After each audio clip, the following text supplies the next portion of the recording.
नमस्कार, स्वागत है आपका। आप देख रहे हैं अपना बिहार। मैं हूं आपके साथ सुमित झा।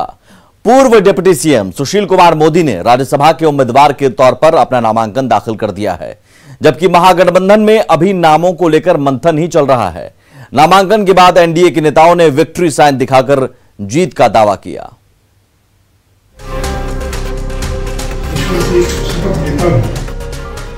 पूर्व डिप्टी सीएम सुशील कुमार मोदी ने एनडीए उम्मीदवार के तौर पर राज्यसभा के लिए अपना नामांकन दाखिल कर दिया। सुशील मोदी नॉमिनेशन के बाद अभी निकल रहे हैं कमिश्नरी ऑफिस से। आप देखिए, सभी जो पार्टी के नेता हैं वो उनका अभिवादन कर रहे हैं।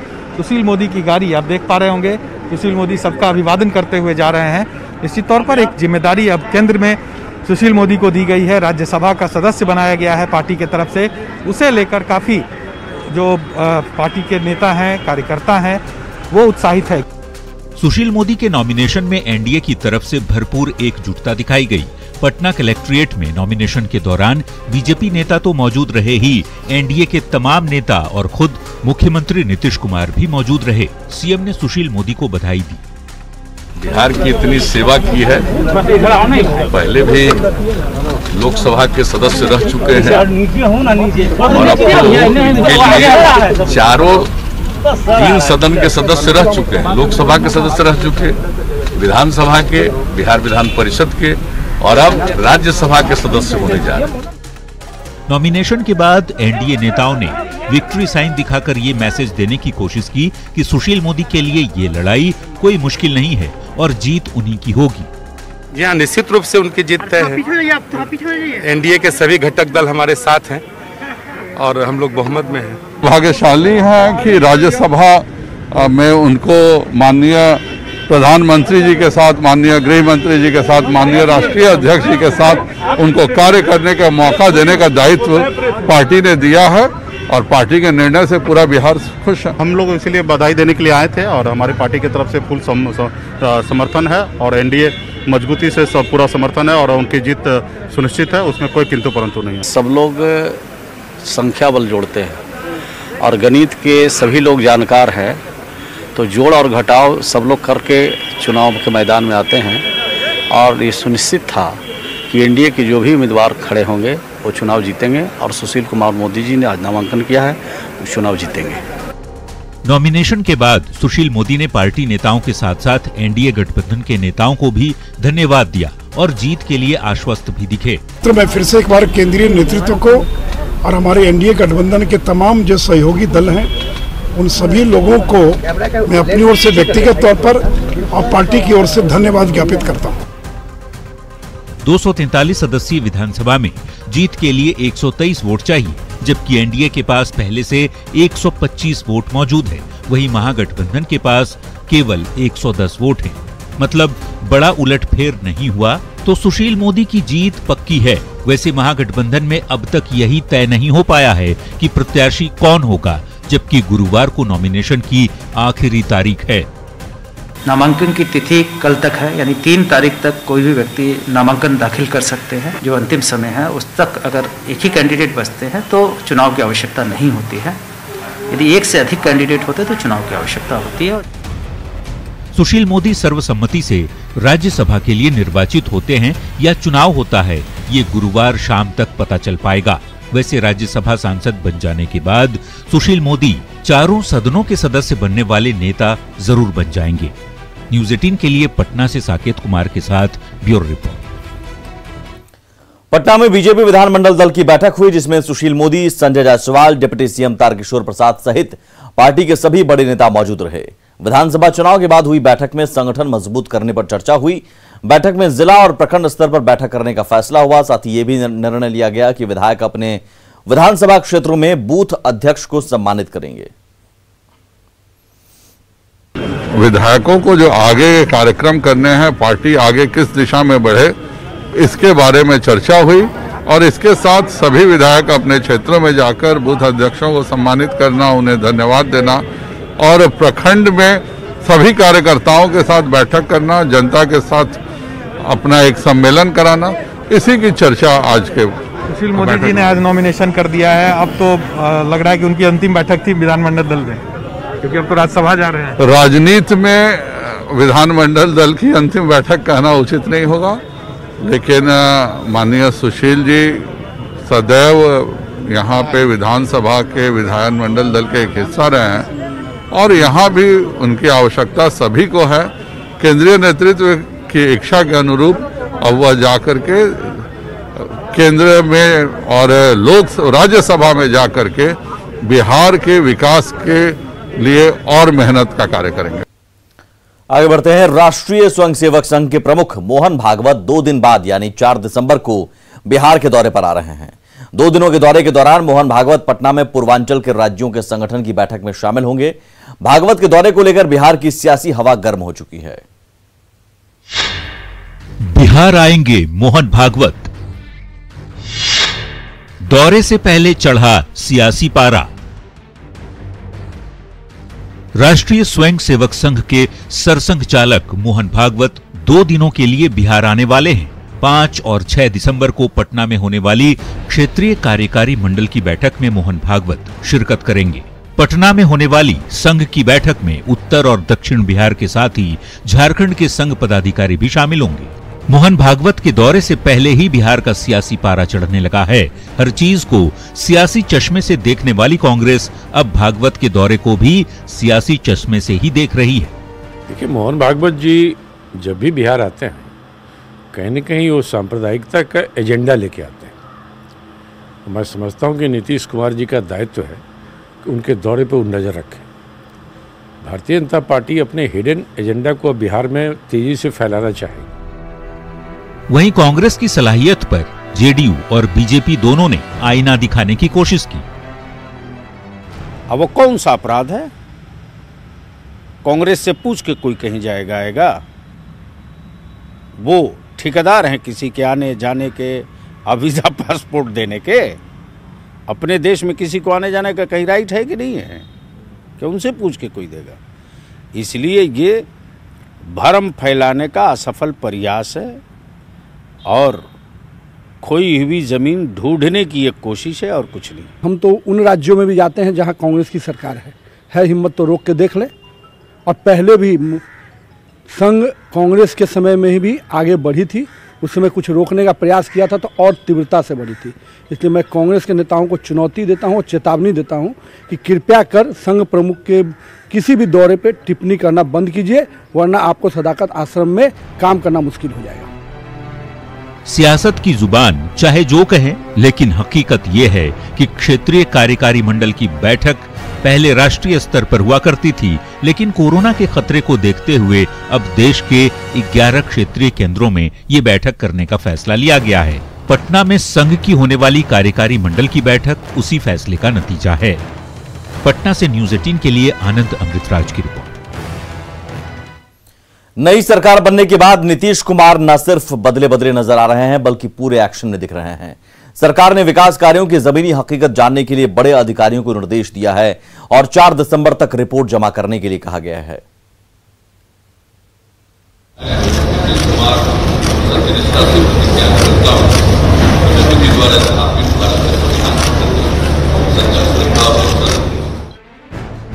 सोलह नवंबर को 7वीं बार सीएम पद की शपथ लेने और चौथी बार सूबे की कमान संभालने के साथ ही नीतीश पूरे एक्शन में नजर आ रहे हैं।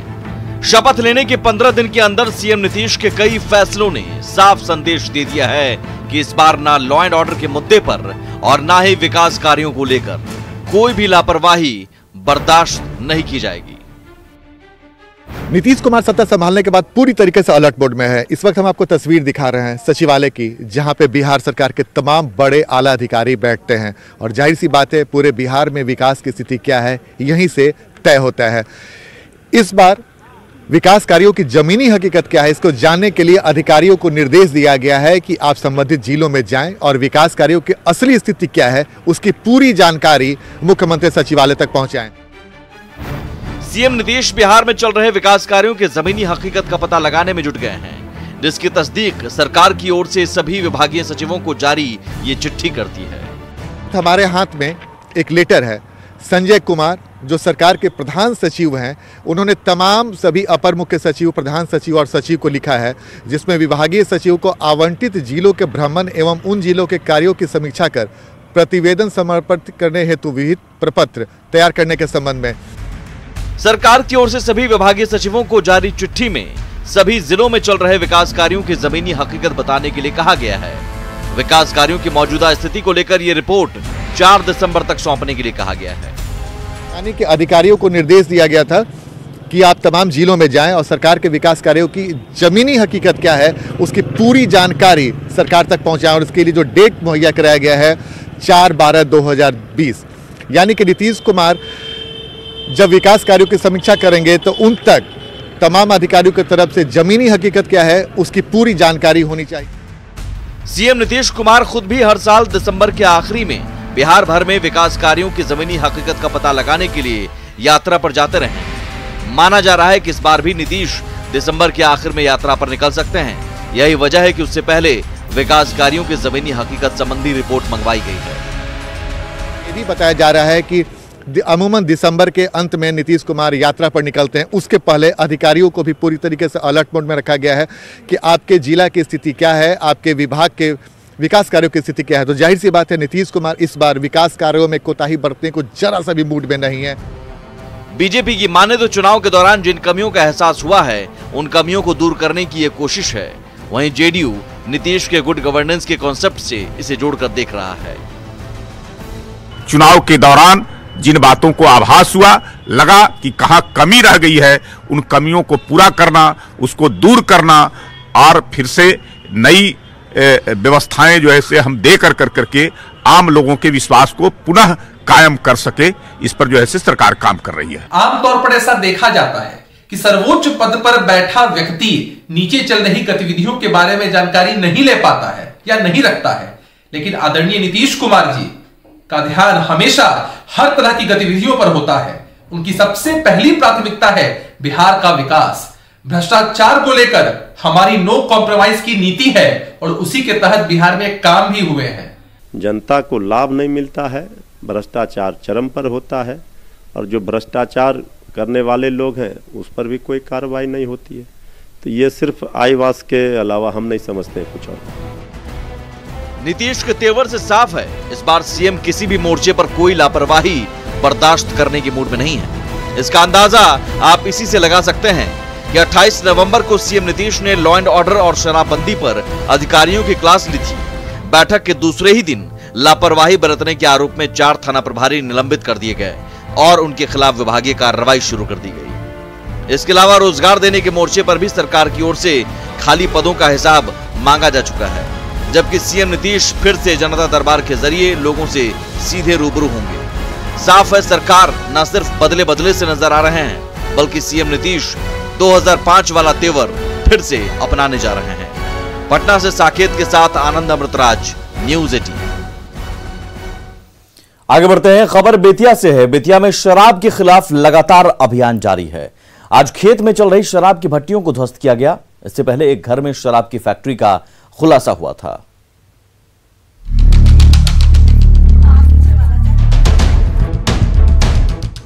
खेत में शराब का कारोबार, नहर किनारे शराब का कारोबार, बांध के किनारे गोरख धंधे का बड़ा अड्डा। बस देखते जाइए, आंखें फटी की फटी रह जाएंगी। शराब के गोरख धंधे की ये तस्वीरें बेतिया से आई, जहां खेतों में शराब का अवैध निर्माण चल रहा था। गरभुआ गांव में नहर के बांध को कारोबारियों ने अपना ठिकाना बना लिया था। बांध के दोनों तरफ शराब बनाने का काम बड़े पैमाने पर किया जा रहा था। उत्पाद विभाग की टीम जब मौके पर पहुंची तो उनके भी होश उड़ गए। जमीन के भीतर अवैध शराब के ट्रंक गाड़ कर रखे गए थे। उत्पाद विभाग की टीम ने मौके से भारी मात्रा में अवैध शराब और शराब बनाने के सामान जब्त किए हैं। जेसीबी की मदद से दर्जनों शराब की अवैध भट्टियों को ध्वस्त किया जा चुका है। अवैध भट्टियों को ध्वस्त करने की कार्रवाई चल रही है। सुबह से ही पुलिस से छापेमारी चल रही है। 100 से ज्यादा ड्रम में अवैध निर्मित शराब ये किया जा चुका है, ध्वस्त किया जा चुका है और अभी कार्रवाई जारी है। अब जरा 2 दिन पहले की तस्वीर भी देख लीजिए। ये तस्वीर भी बेतिया की ही है। यहाँ भी छापेमारी के दौरान हैरान करने वाली तस्वीरें सामने आई थी। बेतिया के धांगर टोली में घर के फर्श के नीचे शराब के गैलन गाड़ कर रखे गए थे। बड़े बड़े गैलनों के मिलने के बाद पुलिस ने गलियों में छाना तो वहां भी भारी मात्रा में शराब के गैलन मिले। छापेमारी के दौरान पुलिस ने आसपास के कई घरों में रेड डाले। जाहिर तौर पर बेतिया शराब बनाने का बड़ा अड्डा बनकर सामने आया है। ऐसा नहीं है कि ये धंधा नया था, यकीनन ये धंधा लंबे वक्त से चल रहा था, लेकिन जब नीतीश कुमार ने कमान कसी, पुलिस की नाकामी की कलई खुलने लगी। दरअसल कुर्सी संभालने के बाद नीतीश कुमार ने शराबबंदी कानून को प्रभावी तरीके से लागू करने का आदेश दिया है। 7वीं बार शपथ लेने के बाद सीएम नीतीश ने 28 नवंबर को पहली बैठक लॉ एंड ऑर्डर पर की, जिसमें पूरे सूबे में शराबबंदी कानून को सख्ती से लागू करने का निर्देश दिया और शराब माफियाओं पर नकेल कसने को कहा। इसी का नतीजा है कि नहर, घर, गांव, गलियों से शराब का धंधा पकड़ा जा रहा है। न्यूज़ 18 के लिए बेतिया से प्रफुल्ल कुमार की रिपोर्ट। खबर गया से। गया में हिरण के बच्चे को पकड़कर मारने का एक वीडियो सामने आया है। यह वीडियो कुछ दिन पहले का है, जहां ग्रामीण एक हिरण के बच्चे को पकड़कर पहले तो उसके हाथ पैर बांध देते हैं और फिर उसे मारने की बात करते हैं। इस वीडियो की पुष्टि न्यूज़ 18 नहीं करता, लेकिन सोशल मीडिया पर यह वीडियो तेजी से वायरल हो रहा है। आपको बता दें कि हिरण का शिकार करना प्रतिबंधित है, लेकिन फिर भी उसे मारना इंसानियत को भी शर्मसार करता है। इस वीडियो के ऑडियो में साफ सुना जा सकता है कि लोग बातें कर रहे हैं कि पहले ऐसे ही छोड़ दो, अपने आप मर जाएगा, फिर कोई धारदार हथियार मांग रहा है ताकि जल्द ही इसे मार दिया जाए। ऐसी तस्वीर देखकर आपका कलेजा कांप जाएगा कि कोई जानवर के साथ, बेजुबान जानवर के साथ, मासूम जानवर के साथ ऐसा कैसे कर सकता है। फिलहाल वीडियो सामने आने के बाद जिला प्रशासन हरकत में आया है और एक आरोपी को गिरफ्तार किया है और उससे पूछताछ की जा रही है।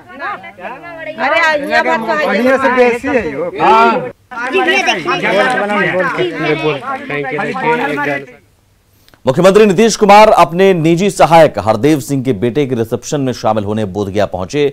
सीएम ने दूल्हा दुल्हन दोनों का आशीर्वाद दिया और पूरे परिवार के साथ फोटो भी खिंचाई। सीएम के साथ जेडीयू सांसद और विधायक भी शादी समारोह में शामिल हुए।